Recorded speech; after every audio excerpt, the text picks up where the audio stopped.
પૂરક વાચન પાઠ 3 એક જ લક્ષ્ય.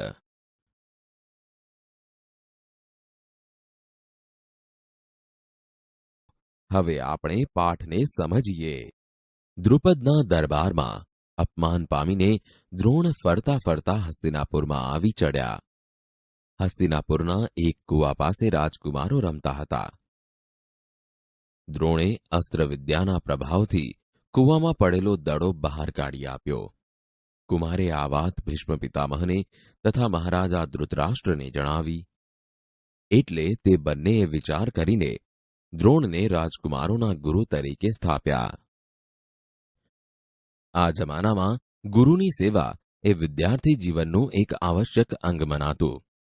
વિદ્યાર્થીઓ ગુરુકુળમાં રહે તે દરમિયાન આખાએ ગુરુકુળના નાના મોટા તમામ કામો પોતે જ ઉપાડી લેતા અને એ રીતે જીવનમાં સ્વાશ્રયની અણમૂલી તાલીમ પામતા.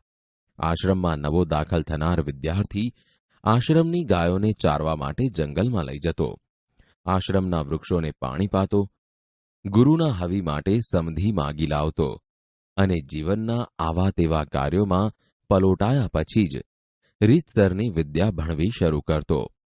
આમ પાંડવોને તેમજ કૌરવોને ગુરુ દ્રોણની સેવાની તાલીમ મળી. કુમારોની પરીક્ષાનો વખત નજીક આવતો હતો. કુમારોએ દ્રોણાચાર્ય પાસેથી કેવી કેવી વિદ્યાઓ મેળવી છે તે હસ્તિનાપુરની સમગ્ર પ્રજા જુએ એવો ભીષ્મનો મનોરથ હતો અને તેટલા માટે એક આલેશાન મંડપ ઊભો કરી જનતાની સમક્ષ કુમારોની પરીક્ષા કરવાનો વિચાર ચાલી રહ્યો હતો. દરમિયાન દ્રોણાચાર્યે પોતાના સંતોષ અર્થે શિષ્યોની તપાસ કરવાનો નિશ્ચય કર્યો. એક વખત બધા અસ્ત્રશાળામાં વખતસર હાજર થયા એટલે આચાર્યે અચાનક જાહેર કર્યું, આજે હું તમારી પરીક્ષા કરવાનો છું. રાજકુમારો તૈયાર થયા અને પોતાના સાધનો લઈને બહાર મેદાનમાં આવ્યા. મેદાનમાં દૂર એક ઝાડ પર ધોળા રંગનું એક બનાવટી પક્ષી ગોઠવ્યું હતું અને લાલ રંગના 2 રત્નોની તેની આંખો બનાવી હતી. આચાર્યે કુમારોને જણાવ્યું, પેલા દૂરના ઝાડ પર મેં જે પક્ષી ગોઠવ્યું છે તેની આંખોને તમારે વીંધવાની છે. કુમારો તૈયાર થયા, તેમની આંખો તૈયાર થઈ, તેમના ધનુષ્યો તૈયાર થયા, તેમના તીરો તૈયાર થયા. આચાર્ય બોલ્યા, કુમાર યુધિષ્ઠિર, પહેલો તમારો વારો.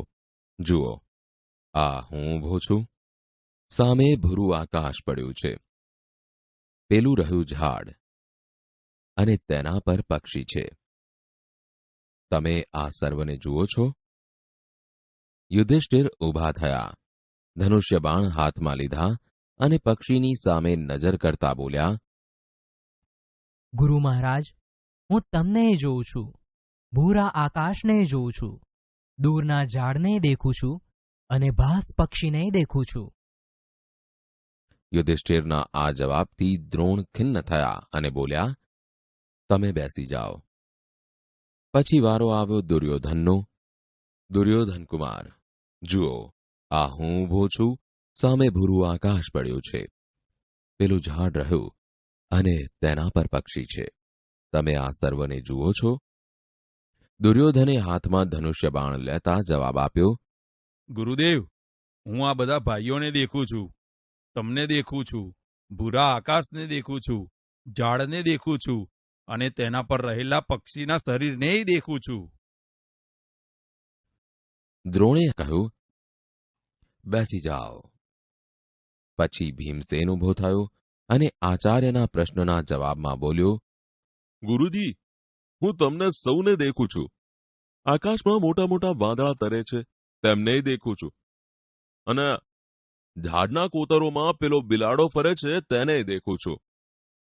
અને ઝાડ પર તમે ધોળું ધોળું કંઈક ગોઠવ્યું છે તેને દેખું છું. દ્રોણ નિરુત્તર થયા અને ભીમને બેસાડી દીધો. ગુરુ ઘણા કુમારોને કને ફરી વળ્યા, પણ કોઈના ઉત્તરથી તેમને સંતોષ ન થયો. એટલે છેવટે અર્જુન તરફ વળ્યા. બેટા અર્જુન, હવે તારો વારો છે.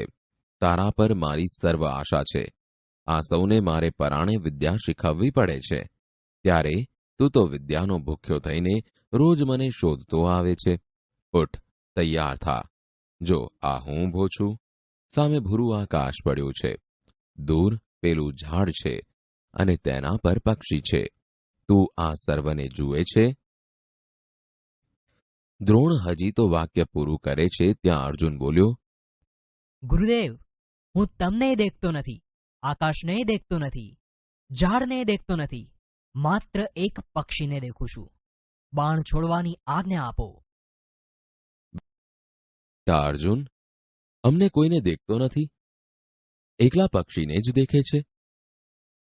મહારાજ, હવે તો આખા પક્ષીને દેખતો નથી, માત્ર તેનું માથું જ દેખું છું.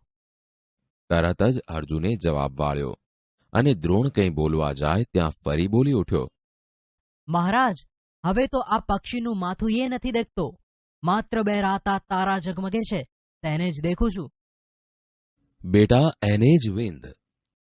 દ્રોણના શબ્દો હોઠ બહાર પડ્યા ન પડ્યા ત્યાં તો અર્જુનનું બાણ સનનન કરતું છૂટ્યું અને પક્ષીની આંખમાં ચોંટ્યો. "શાબાશ બેટા, શાબાશ. તું મારો ખરો શિષ્ય છે. તારા પર હું પ્રસન્ન થયો છું. બેટા, આ અસ્ત્ર વિદ્યામાં મારો કોઈ શિષ્ય તારાથી ચડિયાતો નહીં થાય એવું મારું માનવું છે." દ્રોણાચાર્યે અર્જુનને બાથમાં લીધો અને તેનું માથું સૂંઘ્યું. ચારે ભાઈઓ અર્જુનની ફરતા વીંટળાઈ વળ્યા અને કૌરવો બધા એક ખૂણામાં એકઠા થઈને ગુપસુપ કરવા લાગ્યા.